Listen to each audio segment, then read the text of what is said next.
पेणमध्ये शहीद डॉक्टर नरेंद्र दाभोलकर स्मृतिदिन साजरा. दिनांक 20 ऑगस्ट डॉक्टर नरेंद्र दाभोलकर यांच्या स्मृतिदिन हा राष्ट्रीय वैज्ञानिक दृष्टिकोन दिन म्हणून पाळला जातो. समाजात वैज्ञानिक दृष्टिकोन रुजावा आणि लोकांनी विवेकनिष्ठ व्हावे असा त्यामागे हेतू असतो. यावर्षी त्या निमित्ताने महाराष्ट्र अंधश्रद्धा निर्मूलन समिती शाखा पेण तर्फे तालुक्यातील शाळांमध्ये निबंध स्पर्धा, चित्रकला स्पर्धा आणि वक्तृत्व स्पर्धा आयोजित केली होती. कार्यक्रमाला प्रमुख पाहुणे म्हणून ख्याड, बबन अशा अनेक हिट सिनेमाचे गीतकार, संवाद लेखक आणि अभिनेते प्राध्यापक डॉक्टर विनायक पवार सर उपस्थित होते. त्यांच्याच हस्ते डॉक्टर नरेंद्र दाभोलकर लिखित 15 पुस्तकांचे संच प्रकाशित करण्यात आले. तालुक्यातील वेगवेगळ्या शाळांतून निबंधासाठी 123, चित्रकलेसाठी 35 आणि वक्तृत्व स्पर्धेसाठी 37 अशा 195 विद्यार्थ्यांनी भाग घेतला होता. वक्तृत्व स्पर्धेतील विजेते विद्यार्थी: प्रथम क्रमांक लक्षिता प्रभाकर पाटील, द्वितीय क्रमांक श्रावणी शिंदे, तृतीय क्रमांक सेजल मनोज पाटील. चित्रकला स्पर्धेतील विजेते विद्यार्थी: प्रथम क्रमांक रिद्धी अजित ठाकूर, द्वितीय क्रमांक रिद्धी सुनील मनोहर, तृतीय क्रमांक चैतन्य मंगेश म्हात्रे. निबंध स्पर्धेतील विजेते विद्यार्थी: प्रथम क्रमांक कार्तिकी विकास पाटील, द्वितीय क्रमांक समीक्षा दीपक ठाकूर, तृतीय क्रमांक आयुष धर्मेंद्र पाटील. या विद्यार्थ्यांना सन्मानचिन्ह, प्रमाणपत्र, पुस्तके आणि शालेय उपयोगी वस्तू भेट म्हणून देण्यात आली. स्पर्धेचे परीक्षण म्हणून नितीन निकम, नंदकिशोर परब आणि सतीश पोरे यांनी परीक्षण केले. कार्यक्रमाची प्रस्तावना सावनी गोडबोले यांनी तर सूत्रसंचलन जगदीश डंगर यांनी केले.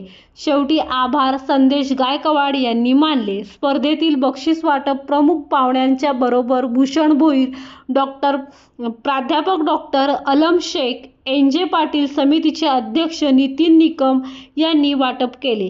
कार्यक्रम यशस्वी करण्यासाठी महाराष्ट्र अंधश्रद्धा निर्मूलन समितीच्या कार्यकर्त्यांनी प्रचंड मेहनत घेतली. महामुंबई चॅनलसाठी मिलिंद खारपाटील, पेण. शास्त्राचा तर मोठे आधारच नव्हता, तेव्हा माणूस अंधश्रद्धेवर विश्वास ठेवून होता. अंधश्रद्धा या शब्दाचा अर्थच असा होतो की ज्याला डोळेच नाही, मग त्याला दिसणार कसं?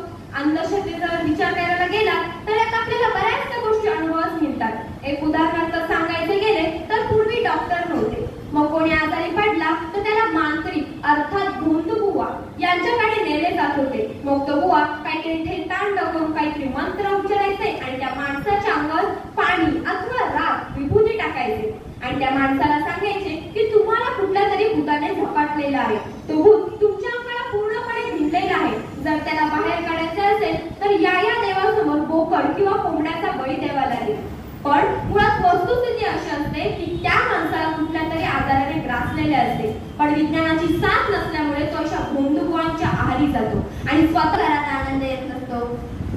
त्याचप्रमाणे माझ्या चेहऱ्याचा रंग कोणता असावा हे माझ्या हातात नव्हतं. माझ्या चेहऱ्याचा रंग कोणता असावा हे माझ्या हातात नव्हतं. मी कुणाच्या पोटी जन्म घ्यावा हेही माझ्या हातात नव्हतं. मी कुणाच्या पोटी जन्म घ्यावा हेही माझ्या हातात नव्हतं. हो, हातांच्या रेषांवर नव्हे तर हाताच्या मागे असलेल्या पिंजर मनगटात तुमचं भविष्य सामावलेलं आहे. या पिंजर मनगटात तुमचं भविष्य सामावलेलं आहे. आपल्या भारत देशाने विज्ञानाच्या सहाय्याने प्रगतीचे शिखर गाठले आहे. वेगवेगळ्या क्षेत्रात प्रगती केली आहे. तंत्रज्ञान जगात पदार्पण केले आहे. असे असूनही अंधश्रद्धेचा शाप आपल्या देशाला अजूनही लागला आहे.